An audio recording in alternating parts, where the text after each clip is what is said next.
Hadis yang 43. Wa an Abil Fadl al-Abbas bin Al-Muttalib radhiyallahu anhu qala syahidtu ma'a Rasulillah sallallahu alaihi wasallam yaum Hunain falazimtu ana wa Abu Sufyan ibn al-Harith ibn Abd al-Muttalib Rasulullah sallallahu alaihi wasallam falam nufariqhu wa Rasulullah sallallahu alaihi wasallam ala baghlatin lahu bayda falamma altaqa al-muslimuna wal musyrikun walla al-muslimuna mudbirin fatafiqa Rasulullah sallallahu alaihi wasallam yarkudu baghlatahu qibala al-kuffar wa ana akhidun bilijami baghlati Rasulillah sallallahu alaihi wasallam akuffuha iradata alla tusri' wa Abu Sufyan akhidun birikabi Rasulillah sallallahu alaihi wasallam faqala Rasulullah sallallahu alaihi wasallam ay Abbas nadi ashab as-samurah qala al-Abbas wa kana rajulan sayyitan faqultu bi'a'la sawti ayna ashab as-samurah fa wallahi laka anna atfatuhum حين سمعوا صوتي عطفة البقر على أولادها فقالوا يا لبيك يا لبيك فاقتتلوهم والكفار والدعوة في الأنصار يقولون يا معشر الأنصار يا معشر الأنصار ثم قصرت الدعوة على بني الحارث بن الخزرج فنظر رسول الله صلى الله عليه وسلم وهو على بغلته كالمتطاول عليها إلى قتالهم فقال هذا حين حمي الوطيس ثم أخذ رسول الله صلى الله عليه وسلم حصيات فرمى بهن وجوه الكفار ثم قال انهزموا ورب محمد فذهبت أنظر فإذا القتال على هيئته فيما أرى فوالله ما هو إلا أن رماهم بحصياته فما زلت أرى حدهم كليلا وأمرهم مدبرا رواه مسلم. Maksudnya dari Abil Fadl Al-Abbas bin Abd al-Muttalib radhiyallahu anhu, iaitulah bapa saudara Nabi sallallahu alaihi wasallam. Katanya, aku menyaksikan bersama Rasulullah SAW hari peperangan Hunain.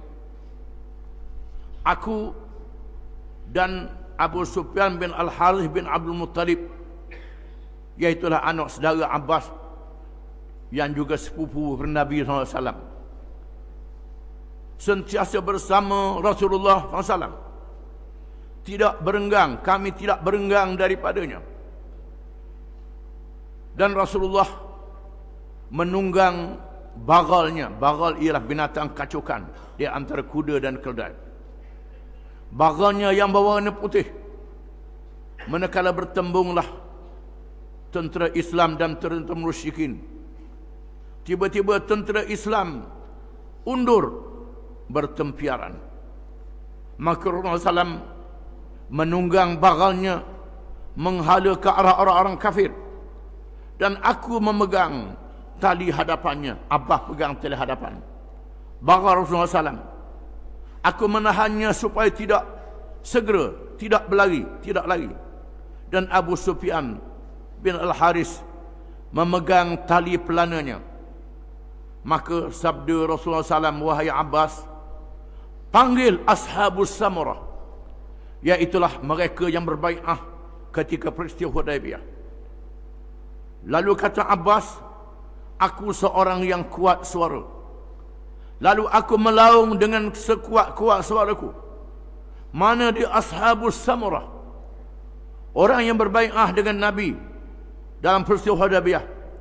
Maka demi Allah, mereka menyahut seruanku laksana lembu yang memanggil anak-anaknya. Mereka berkata, ya, ya. Lalu mereka datang berperang, memerangi orang-orang kafir. Berlakunya pertempuran. Kemudian aku memanggil golongan Ansar, dan mereka berkata, wahai Ansar, wahai Ansar. Kemudian dipanggil pula Bani Al-Harith bin Khazraj. Maka Rasulullah SAW memandang ke arah mereka dengan menunggang baralnya, melihat keadaan peperangan berlaku. Dan Abbas menceritakan lagi, ketika sengitnya pertempuran,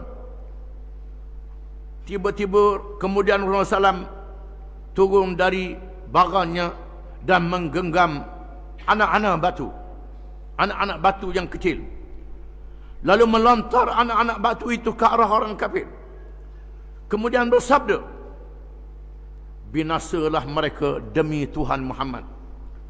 Dan aku memandang perang seperti keadaannya yang sengit, seperti yang aku lihat.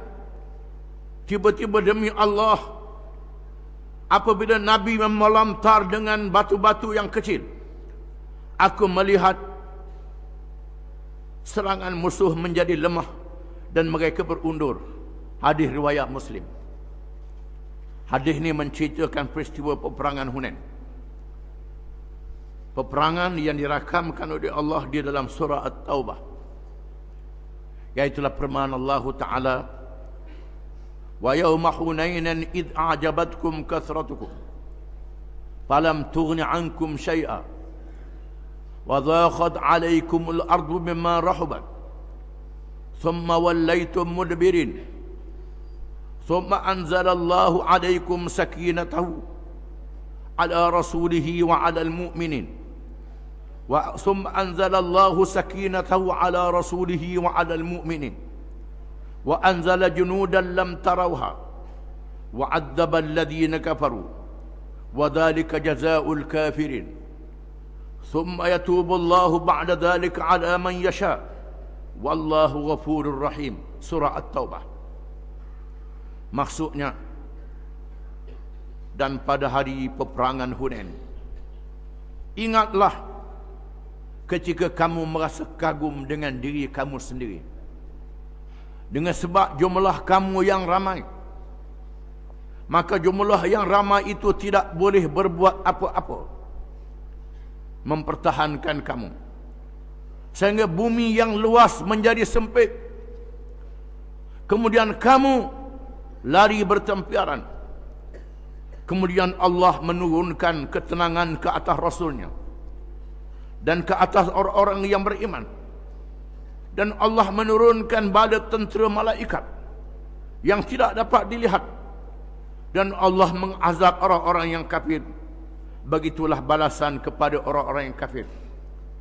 Kemudian Allah memberi taubat, mengampunkan selepas itu terhadap sesiapa yang dikehendaki. Dan Allah itu Maha Pengampun lagi Maha Penyayang. Hunain ialah satu lembah yang terletak hampir dengan padang Arafah. Lembah yang mengumpulkan air di musim banjir. Apabila Nabi SAW yang telah berjaya menawan Mekah, menundukkan penduduknya, dilakukan pengampunan beramai-ramai, maka berduyun-duyun masuk Islam. Penduduk Mekah dan kabilah-kabilah Arab yang bersama dengannya masuk Islam, sehingga jumlah orang Islam menjadi lebih daripada 10,000. Jumlah tentera Islam lebih daripada 10,000. Ada ulama mengatakan menganggarkan 12,000 tentera Islam. Dan Nabi SAW mendapat berita bahawa kabilah Thaqif dan Hawazin sedang berkumpul untuk menyerang Nabi dan sahabat-sahabatnya. Mereka berkumpul di Hunain, di lembah tadi. Lalu Nabi dan sahabat-sahabatnya menyusunkan saf untuk melancarkan serangan. Mereka pergi ke Hunain. Tiba-tiba bersama dengan tentera Thaqif dan Hawazin, orang-orang tua yang berpengalaman di medan perang dan berpengalaman di kawasan itu. Mereka mengambil tempat benteng pertahanan di bukit-bukit yang mengelilingi lembah Hunain. Mereka bersembunyi di bukit bukau lembah Hunain untuk melakukan serangan hendak. Nabi dan sahabatnya bergerak. Para sahabat yang melihat jumlah mereka ramai 12,000 timbul perasaan megah, perasaan kagum dan bangga. Ada kalangan mereka mengatakan lan nughlaba ba'dal yaum.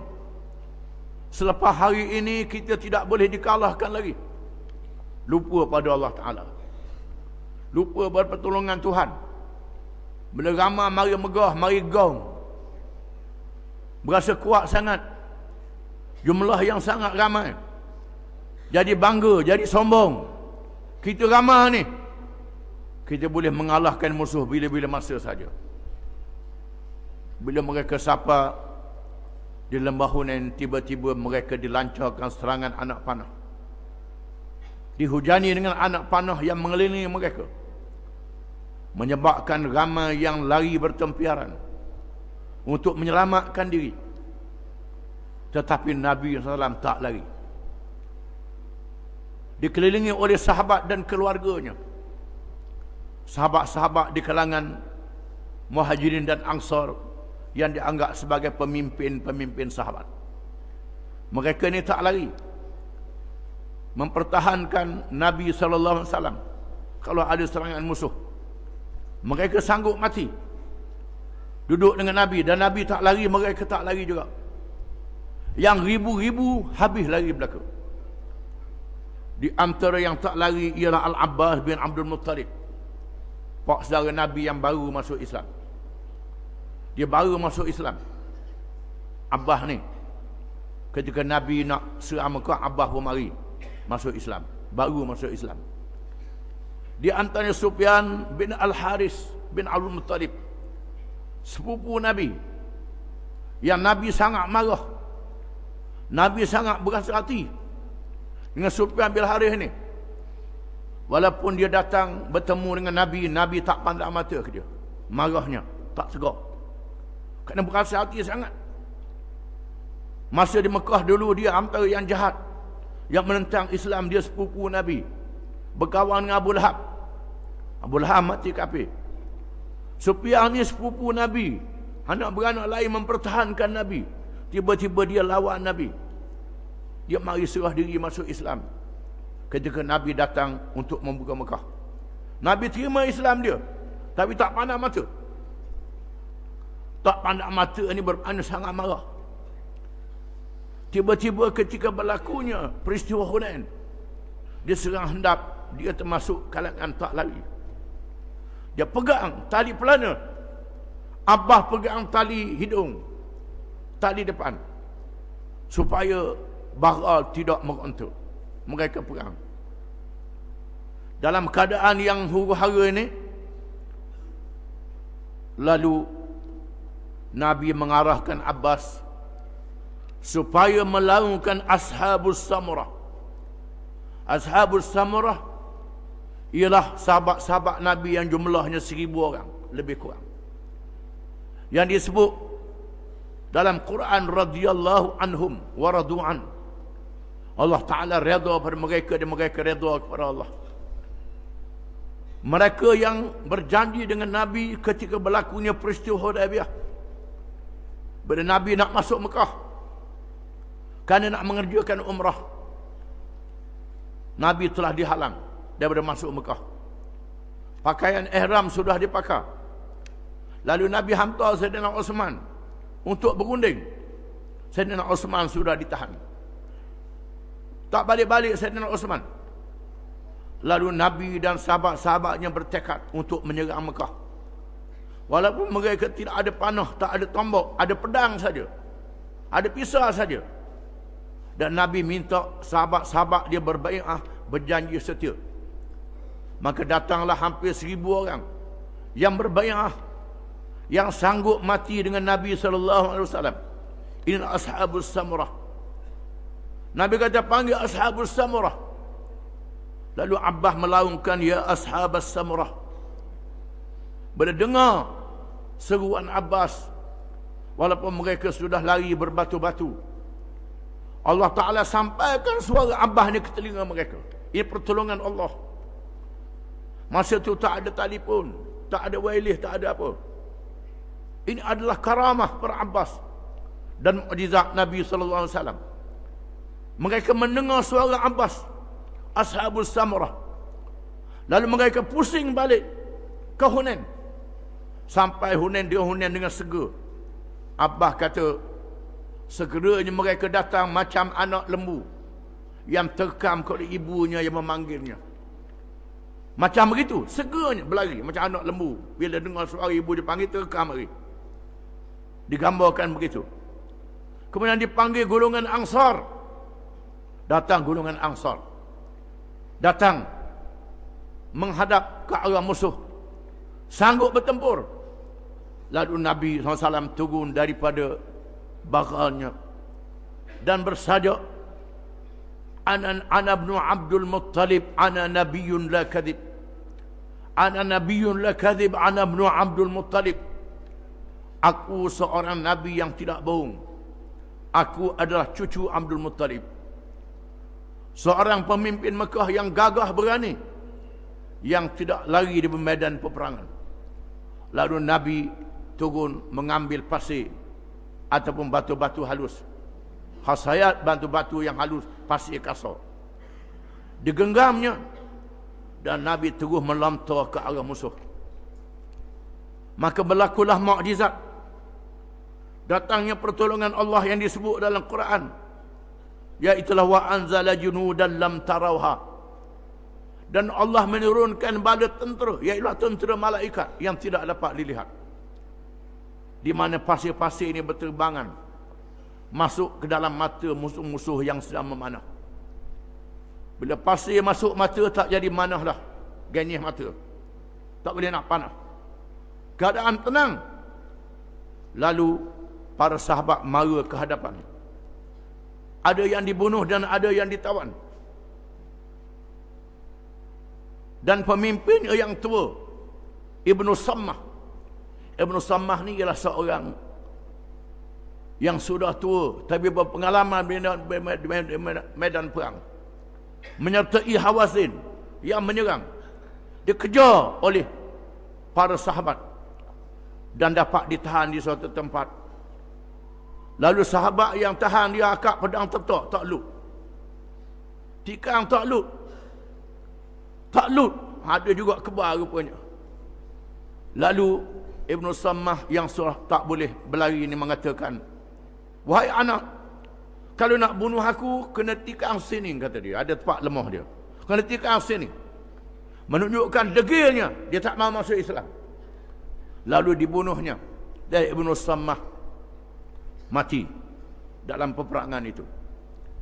Maka banyaklah harta-harta rampasan. Ratus-ratus ribu ekor unta dan kambing dibahagikan sebagai ghanimah. Inilah peperangan Hunain yang disebut dalam hadis yang kita baca ni. Hadis ni menunjukkan kepada kita banyak perkara. Pertama, menunjukkan keberanian Rasulullah sallallahu alaihi wasallam. Seorang pemimpin mesti berani. Kalau pemimpin menakut, macam mana pengikut dia nak berani? Nabi adalah pemimpin contoh. Walaupun sahabat-sahabat kawal dia, Nabi tak lari. Dan Nabi paling berani. Menyebabkan sahabat-sahabat yang bersama dengan dia, yang tak tahu memikir kerana serangan mengejut, tak lari juga. Kerana mempertahankan Nabi SAW. Yang kedua, Allah Ta'ala memberi mukjizat pada Nabi. Di mana kemenangan berlaku dengan mukjizat.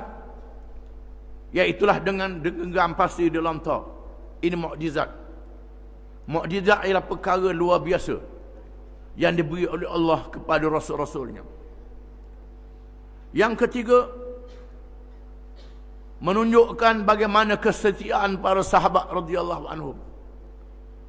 Para sahabat yang tak lari. Ini yang paling setia, tak lari sanggup mati. Dan para sahabat yang dalam keadaan lari dengar suara mari semula, menunjukkan kesetiaannya. Dan yang setia, yang berani ini dibuktikan dalam perang Uhud. Perang Uhud bila Nabi SAW dikepung musuh panah, tak sempat nak tahan penyangga, tahan belakang. Tahan belakang, menadah belakang mereka menjadi sasaran panah dan lembing untuk menyelamatkan Nabi SAW. Ini kesetiaan para sahabat yang kita tak boleh nak lawan. Kemudian hadis ini juga mengajar bagaimana serangan mengejut sebagai satu taktik peperangan yang perlu kita berwaspada. Jangan kita bangga dengan kekuatan kita, lupa pada Allah Ta'ala. Kerana lawan kita ni banyak tipu helah dia, banyak tipu daya dia.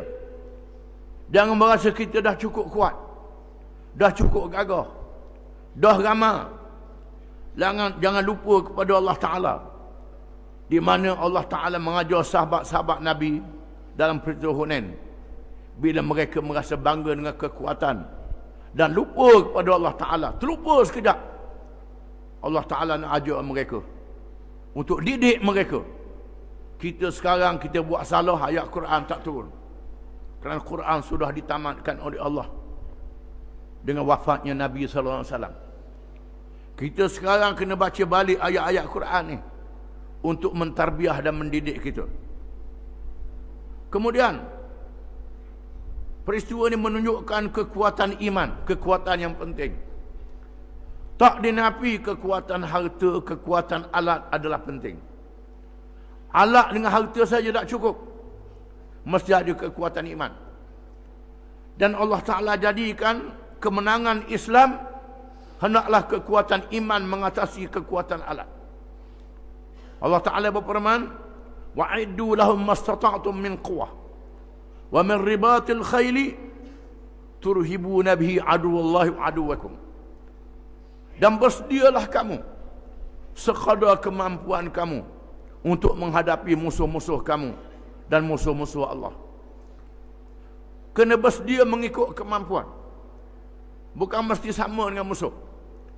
Kemampuan ini mesti dengan ikhlas. Kalau kita mampu 10,000, 10,000 sungguh. Jangan mampu 10,000 beri 100. Itu bohong, Tuhan tahu. Tuhan tahu. Kita mampu 10,000 beri 10,000, itu kemampuan kita. Kalau dia mampu 10,000 beri 100 je sayang, hak 900 lagi sayang, hak 9,000 lagi sayang, maka Allah Ta'ala tak tolong. Kalau sekiranya mampu RM5, itu kemampuan yang ada pada dia. Walaupun musuh ada 5 juta, 500 juta, 5,000 juta, berapa lagi? Kita mampu RM5 saja. Kalangan kita, kemampuan yang ikhlas ini akan ditampung dengan pertolongan daripada Allah Ta'ala. Bila kita ikhlas mengikut kemampuan kita, selepas itu ialah kekuatan iman. Kekuatan iman ni ialah ikhlas kita, pengorbanan kita, sanggup buat apa saja nak memenangkan Islam dengan ikhlas. Selepas itu datangnya pertolongan Allah. Kena ada ikhlas, jangan ada riak, jangan ada sum'ah, ada ujub, kagum pada diri sendiri. Jangan ada niat kerana yang lain daripada Allah, niat kerana lain daripada Allah Ta'ala, maka Tuhan tak tolong. Kalau niat tak betul, mesti niatnya kerana Allah.